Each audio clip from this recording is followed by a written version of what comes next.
Ada beberapa cara untuk mengidentifikasi atau mengevaluasi work-life balance individu atau karyawan. Salah satu cara yang paling umum adalah dengan menggunakan instrumen pengukuran. Nah, instrumen pengukuran work-life balance dapat berupa kuesioner, wawancara, atau observasi. Kuesioner adalah instrumen pengukuran yang paling umum digunakan untuk mengukur work-life balance.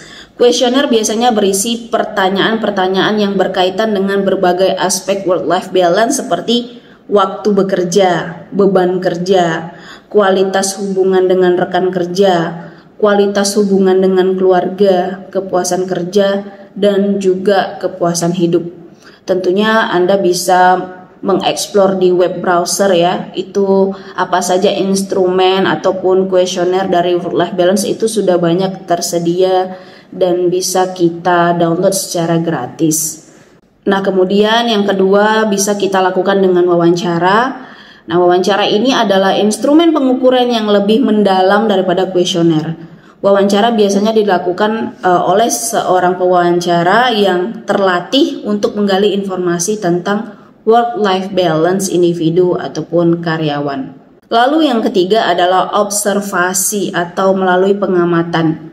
Ini adalah instrumen pengukuran yang dapat digunakan untuk melihat perilaku individu atau karyawan dalam kesehariannya. Nah, observasi biasanya dilakukan oleh seorang pengamat yang terlatih untuk mencatat perilaku-perilaku individu atau karyawan yang berkaitan dengan work-life balance. Nah, metode-metode tadi Anda bisa menciptakan pertanyaan-pertanyaan sendiri ya, indikator-indikator sendiri yang menurut Anda masuk ke dalam kategori work-life balance sesuai dengan kebutuhan organisasi Anda. Nah, namun ada beberapa instrumen pengukuran work-life balance yang umum digunakan, misalnya WLB scale atau work-life balance scale, kemudian ada WFI scale atau work family and enterprise scale. Ada juga WFRC scale atau Work Family Role Conflict Scale. Kemudian ada WFS scale atau Work Family Strength Scale. Ada juga WFA scale atau Work Family Enrichment Scale. Pemilihan instrumen pengukuran work-life balance yang tepat harus disesuaikan dengan tujuan pengukuran. Jika tujuannya untuk mengukur work-life balance secara umum, maka kuesioner adalah instrumen yang paling tepat. Namun jika tujuannya untuk mengukur aspek tertentu dari work-life balance, maka wawancara atau observasi dapat menjadi pilihan yang tepat. Berikut adalah beberapa tips untuk mengidentifikasi atau mengevaluasi work-life balance individu atau karyawan.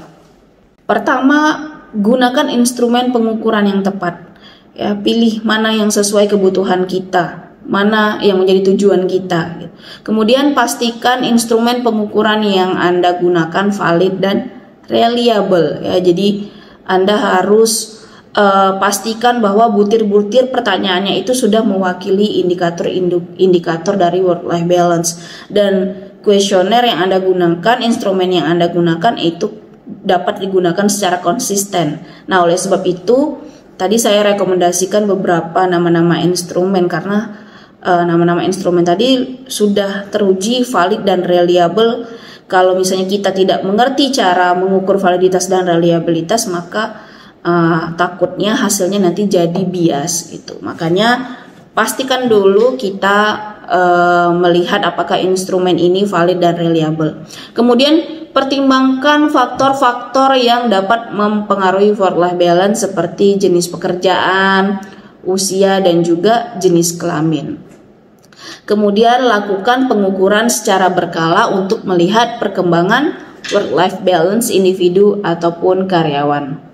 Nah, dengan mengidentifikasi atau mengevaluasi work-life balance individu atau karyawan, kita dapat memahami bagaimana work-life balance mereka dan bagaimana caranya mengambil langkah-langkah untuk meningkatkannya. Nah, kira-kira program work-life balance apa saja yang bisa kita terapkan di perusahaan? Simak di episode terakhir.